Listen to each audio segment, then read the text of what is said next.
الحمد لله رب العالمين، والصلاة والسلام على أشرف الأنبياء والمرسلين نبينا محمد وعلى آله وصحبه أجمعين.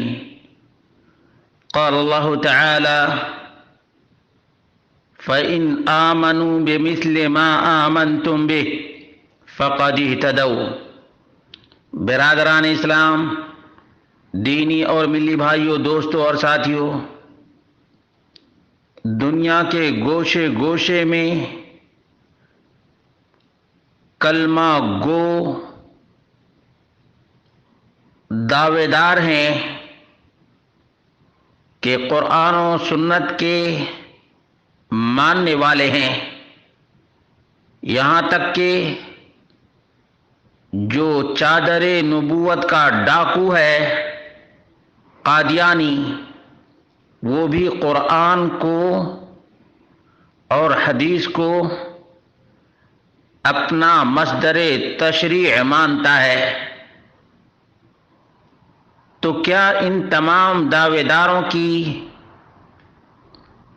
باتیں درست ہیں؟ اگر نہیں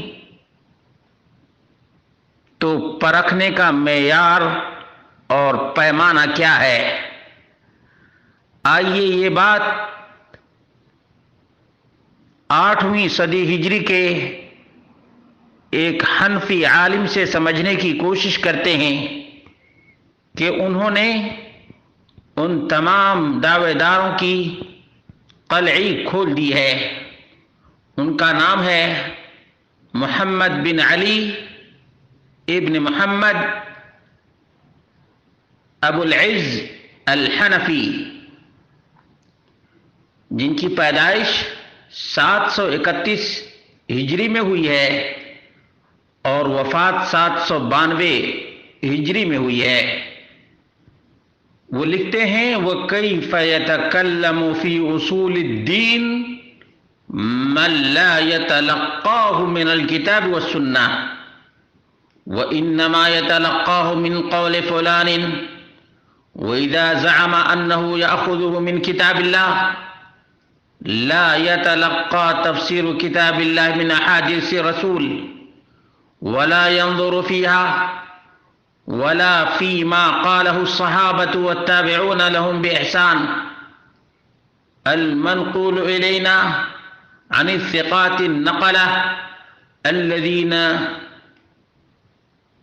تخيرهم النقاد فإنهم لم ينقلوا نظم القرآن وحده بل نقلوا نظمه ومعناه، ولا كانوا يتعلمون القرآن كما يتعلم الصبيان بل يتعلمونه بمعانيه، ومن لا يسلك سبيلهم فإنما يتكلم برأيه، ومن يتكلم برأيه وما يظنه دين الله ولم يتلقى ذلك من الكتاب فهو مأثوم وإن أصاب، ومن أخذ من الكتاب والسنة فهو مأجور وإن أخطأ لكن إن أصاب يضاعف أجره.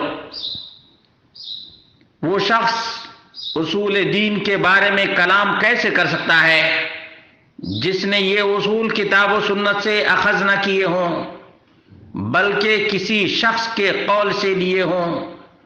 اگر وہ قرآن کریم سے ان اصولوں کے اخذ کرنے کا دعویٰ کرتا ہے تو قرآن کریم کی تفسیر رسول اکرم صلی اللہ علیہ وسلم کی احادیث سے نہیں لیتا. وہ نہ احادیث کو دیکھتا ہے، نہ صحابہ و تابعین کے ان اقوال میں غور کرتا ہے جنہیں ہم تک ان فقہ راویوں نے پہنچایا ہے جن کو نقاد محدثین نے منتخب کیا تھا. صحابہ و تابعین کے اقوال اس لیے ضروری ہیں کہ انہوں نے صرف قرآن کریم کے الفاظ نقل نہیں کیے بلکہ اس کا معنی بھی نقل کیا ہے.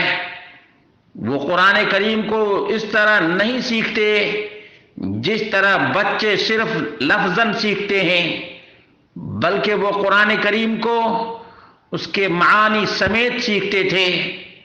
جو شخص ان کے راستے پر نہیں چلے گا وہ اپنی رائے سے بات کرے گا، اور جو شخص اپنی رائے سے بات کرے گا اور اسے اللہ تعالیٰ کا دین سمجھے گا، حالانکہ اس نے یہ رائے وحی الہی سے نہیں لی ہوگی، وہ اگر درست فیصلہ بھی کرے گا تو بھی گنہگار ہوگا۔ اس کے مقابلے میں جو شخص کتاب و سنت سے مسئلہ اخذ کرے گا، اگرچہ وہ غلطی پر ہو اسے اجر ملے گا، اگر وہ درستی پر ہو تو اسے 2 اجر ملیں گے۔ شرح العقیدہ طحاویہ صفحہ نمبر 195 اور 196۔ معلوم یہ ہوا کہ جو قرآن کو سمجھنے کا دعویٰ کرتا ہے، صحابہ اور تابعین کے آثار کو نہیں جانتا اور نہ ہی صحابہ کرام کے فہم و ادراک کو اخذ کرتا ہے، وہ اس کے قول کو لیتا ہے، اس مفکر کے قول کو لیتا ہے، اگر وہ درست بات بھی کرے تب بھی وہ گنہگار ہے، کیونکہ اس کا سورس ہی غلط ہے۔ صحابہ کے منہج کو اس نے نہیں اپنایا ہے، بلکہ اس مفکر کی اس نے بات لی ہے، اس مفکر کی اس نے بات لی ہے۔ اور جس منہج کو اللہ تبارک و تعالی نے فَإِنْ آمَنُوا بِمِثْلِ مَا آمَنْتُمْ بِهِ فَقَدِ اهْتَدَوْا قرار دیا ہے، اس سے اس نے اخذ ہی نہیں کیا۔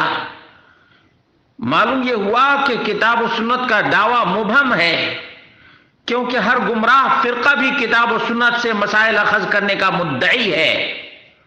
فیصلہ کن بات یہ ہے کہ کتاب و سنت کو فہم سلف صالحین کے مطابق سمجھا جائے، اور وحی الہی سے ایسا کوئی مسئلہ اخذ نہ کیا جائے سلف جس کے مخالف ہوں، سلف جس کے مخالف رہے ہوں، ایسا کوئی مسئلہ نہ اخذ کیا جائے، نہ بیان کیا جائے اور نہ لوگوں میں عام کیا جائے، کیونکہ جن صحابہ کو اللہ رب العالمین نے معیار قرار دیا ہے اس معیار پر اس کی بات اترتی ہی نہیں ہے۔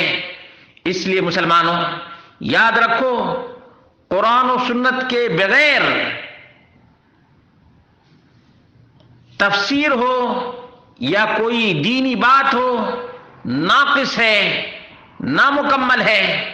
قرآن و سنت کی تعلیمات کو اسی طرح سمجھنا چاہیے جس طرح سے صحابہ نے سمجھا اور صحابہ سے تابعین نے سمجھا۔ یہ حنفی عالم اپنے زمانے کے علامہ کی بات ہے، اور انہوں نے العقیدہ طحاویہ کی شرح لکھی ہے اور اس کے اندر یہ بات بیان کی ہے۔ معلوم یہ ہوا کہ آج کل جو لوگ کہتے ہیں کہ کوئی بھی ترجمہ لے آؤ، ہم اس کو سیرت کے مطابق پڑھ کر سناتے ہیں، یہ غلط ہے، یہ جھوٹ ہے اور فراڈ ہے۔